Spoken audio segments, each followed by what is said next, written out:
Hi boys and girls, happy Monday. It's Miss Dunning here. I am so excited for you to get a chance to continue your traveling through the continents as we look at not one, but two continents today. So in the morning, you are going to get a chance to take a look at North America. North America is we're here, so us, the United States. It also goes down here into Mexico. We have Canada all the way up here. Those are our big, major countries. We call these countries United States, Canada, and Mexico. These are our major countries that are part of North America. So this morning, you are going to get a chance to visit the national parks that are going through North America. There's a couple in Canada and then in the United States. You're going to get a chance to go explore those, and then you're going to write about your favorite one that you found.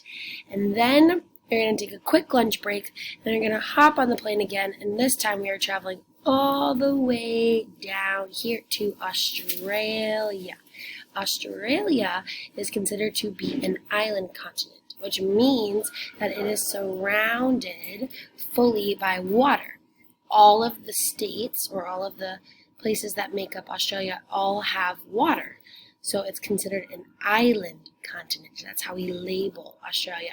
So this afternoon, when you're doing your math and some social studies, you're going to get a chance to explore Australia and all the beautiful places that it has both in here and also along the coast. So I hope you enjoy your travels as you get a chance to explore more of North America, and you also get a really cool opportunity to go down under, what they say, to go down to Australia. So enjoy, and I hope you have a great day.